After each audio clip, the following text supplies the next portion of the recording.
Family and fellow soldiers, I'm the Professor, and this is the Moment of Truth. Looks like the Trump revenge tour made a stop in Minnesota this week. Tim Walz, the embattled and soon-to-be former governor of the state, has announced that he's dropping out of contention for re-election after all. Reminds me of when his running mate Kamala Harris had to throw in the towel not once but twice. I can't believe that her putting in the good word for him wasn't enough to get the voters on his side. I mean, after all, he got away with it twice in a row. What's one more? And sure, he's talking tough like they always do, but just like his damned-to-fail running mate Kamala, nobody's listening. ABC is trying to claim that he's a 2028 hopeful. Don't dream. The man's 61 but looks like he's 75. Forget about the future of the Democratic Party. This man's not even the future of Social Security. And of course, because the vultures sense weakness and taste blood in the water, the white right's already screaming, you need to resign immediately. Yeah, they're real eager to claim that scalp. He's being defiant and all of that, but this is denial more than defiance. He's not in charge of this scenario. He's just smart enough to realize that he's taken on a lot of water, but just dumb enough to think that maybe the voters haven't noticed. All of this is happening because of the whole Somalian daycare scam scandal. And here you got Governor Tim Walz. He was trying to hold the line. Oh yeah, he did the most. But he realized too late that he chose the wrong hill to die on. This is what happens when you let a whole bunch of DNC consultants whisper sweet nothings in your ear, telling you that you can go ahead and weather this storm if you do this, that, and a third. And when the situation goes to hell, the consultants are going to be gone and you'll be left holding the bag. Tim Walz thought of himself as a kind of hip white liberal. That's what he thought. You know, he's an older guy, but I'm going to be like the kind of hipper, younger version of Bernie Sanders. How'd that work out? He showed that he's no different than the garden variety bigot that foundational black Americans have always had to contend with from both parties. He bet all of his chips on immigrants, particularly black immigrants, and that's because the whole immigrant thing is a central key to the Democrats' entire would-be future political posture. The entire political hustle that the Democrats and others have been running for the last 60 years has been to give lip service to FBA history, but to give the tangibles to black immigrants, and they thought that that would last forever. That way they could point and say, see, these guys are doing just fine. And then they would say, but there's no reason to talk about racism anymore. Things are getting better. Just look at these guys over here. Don't look at the majority, though. They knew what they were doing. They knew that they were singling us out. And what they thought was that little finesse would never run dry. They thought that we would never organize ourselves against it. They thought that we would never put forward a united front. They thought that this was going to be the ethno equivalent of divide and conquer. But what happened was we started calling this stuff out. That they didn't count on.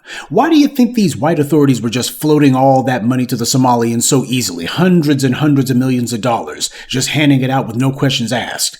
Because this is how white power makes sure that everyone else is able to leapfrog over the FBA community. They do this for everybody else. They underwrite the success of all of these other groups, giving them easy access to all the things that we are categorically denied. And they've created a whole lexicon and myriad of ways that they can run this play. Usually they claim it's on the basis of someone being an immigrant.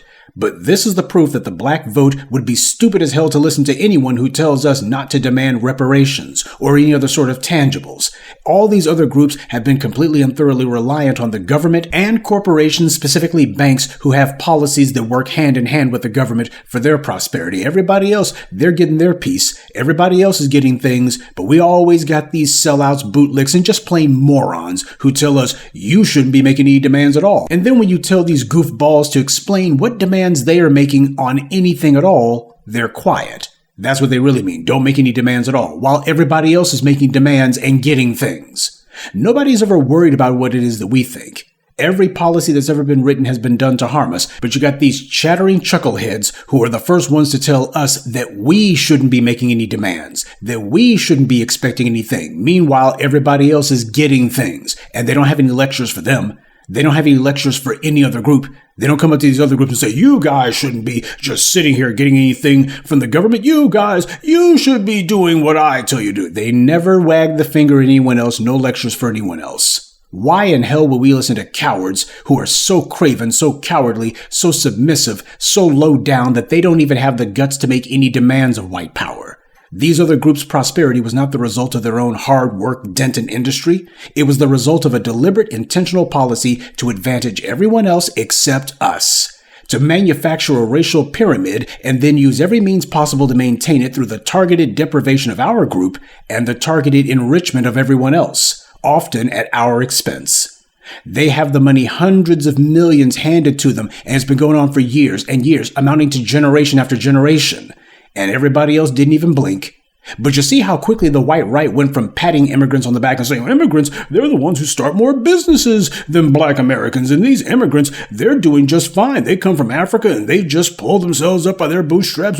These African immigrants, they're the proof that there's no real racism in America. It's just black Americans making excuse for their own laziness and their own inability and their own failure to pull themselves up. They went from saying that for generations to now saying, these Somalians, they commit all the crime in the state. These people, they're just leeching off the system. They need to be sent back to their home country. Even if they're naturalized citizens, send them back anyway. And it's no accident that it was the exact same white right who spent decades lauding immigrants, especially African immigrants, and talking about how successful they are. These are the same white right-wing operatives who have now gone ahead and exposed them and started this scandal and have been pushing it hard as hell. They knew that what they had been saying all these generations was a pack of lies. And these anti-black racists also know that they're not going to be made to pay a price for it. But this proves that every moron from Thomas Sowell to Candace Owens to A. Dummy to whomever has repeated that crap, and they were lying and that we were right. None of them would dare say it now.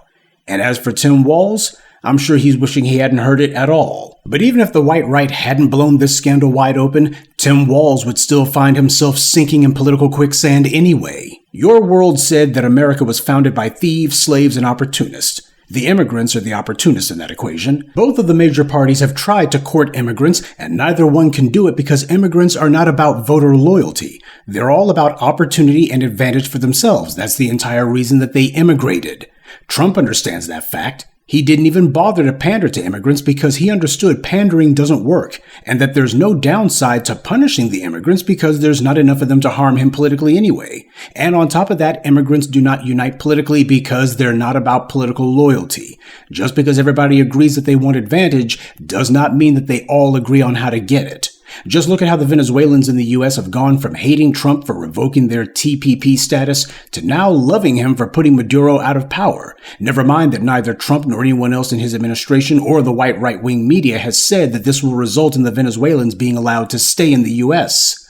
But a lot of them don't seem to care, and neither does Trump. He gets to have his cake and eat it too. Whether you want to give the orange man credit or not, when it comes to understanding human motivation, especially baser motivations, he absolutely gets that one. Democrats, on the other hand, are committed to the idea of manufacturing a new voting bloc, a new voter base, one that no longer is vulnerable to FBA political demands. That's their top priority. There is a project by the Democrats to replace a particular group, but it's not white racists like Tucker Carlson. It's the black vote who the Democrats are attempting to replace. The immigrant vote is not a stable bloc because it's too small, and on top of that, they have no actual political loyalty. All of them have their own separate pet issues that don't align. Their main goal is to try to acquire things. Can they get something from someone? This is why no matter what the Republicans do or what the Democrats promise, the immigrant vote is always up for grabs every election cycle. It never sticks to any political party, because these immigrants didn't come to the U.S. to be loyal to the political parties. They came to see what they could get. And for the last 150 years, they've consistently gotten a lot. But when it comes time to turn out for the politicians who gave them all this stuff, they stay home. After all, if you're getting all these things guaranteed, why should you hurt yourself by showing up to the polls? This is why politicians who have foundational black American support are far less likely to be put in the humiliating situations that we see Tim Walz and Kamala Harris in, where their would-be support either bottoms out or fails to materialize altogether. When you have FBA support, that provides a candidate with a guaranteed political floor, a solid base that they can build on. No other group can give that assurance. Problem is, Republicans and Democrats alike have used us as a foundation to build something for everyone except us, and they've all been walking over us ever since. So that begs the question, why do they commit themselves to doing something that has a proven track record of failure? Because for these people, the beneficiaries of white privilege, the game is not and has never been about beating the opposition political party. Since before the Civil War, white society has always been able to put aside their differences where we're concerned and make one devil's bargain with each other after the next. They can be squabbling like rabid dogs, but when they have to get down to brass tacks, they always stop fighting and start shaking hands and making nice when it comes to maintaining black oppression. It's the unifying principle of white supremacy, the one thing they were finally able to agree on. Now, the scuttlebutt is that Senator Amy Klobuchar wants to throw her hat in the ring. She's considering doing it. She's been getting a lot of inquiries about it, she says. What that means is she's definitely thinking about it. As far as she's concerned, the governor's mansion is going to be her stepping stone to the White House. But never forget, Senator Klobuchar used to be the county attorney, that is the prosecutor, for Hennepin County. That's where Minneapolis is at. You see, Derek Chauvin had already harmed and even killed people before he finally got around to murdering George Floyd. As early as 2006, Derek Chauvin was under investigation for murder, but Amy Klobuchar had a solid track record of not prosecuting cops for any reason whatsoever, seeing there was no act of misconduct or criminality that Amy Klobuchar, the prosecutor, wasn't willing to overlook.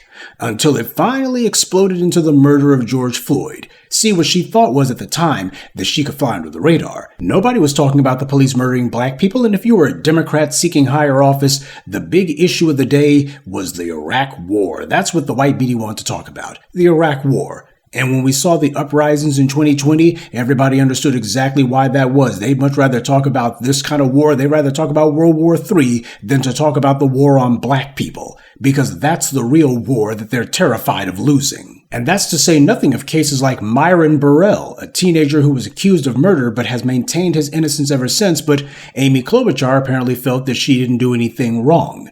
The point is, this is the woman who wants to be governor of Minnesota. This is the woman who thinks to herself that she's going to be using this as a stepping stone to the White House. When you look at Amy Klobuchar's record, it looks exactly like Kamala Harris's. And that's no accident. These are the kind of individuals who they want. Go ahead and put these clowns in office, and what they're going to be doing is overlooking every act of police brutality against black people, even killing black people, and all the while feigning innocence as if they just didn't know any better. When the reality is they're the reason all this mess goes on. Taking cases to the grand jury, that was Amy Klobuchar's favorite tactic to use when she was a prosecutor. Send it to the grand jury, and then behind the secrecy of those doors, they can tell the grand jury, we don't really think we got a case. There's public pressure for us to bring it, but we don't really feel we got a case, so you guys can go ahead and drop it if you want to, because we don't think we got a case. And this is the woman who the white media is trying to tee up as being the replacement for the now soon to bow out Tim Walz, as if this woman is some sort of improvement. Yeah, because what they're counting on is that nobody's going to be bringing up her track record. But the black media doesn't play by their rules. There's lessons to be learned here, but the actual lesson is that these people won't learn anything. As the old saying goes, it's impossible to get a man to understand something when his salary depends on him not understanding it. So, what's next for the soon-to-be former governor of Minnesota? Most likely he's going to start popping up on cable TV, doing panel shows like everybody else, and he'll no doubt be towing the party line and reminding everybody that the immigrants happen to be America's strength, just not political strength. He's a quirky, weird kind of guy who speaks in sound bites, even if they don't make much sense and they're not very catchy.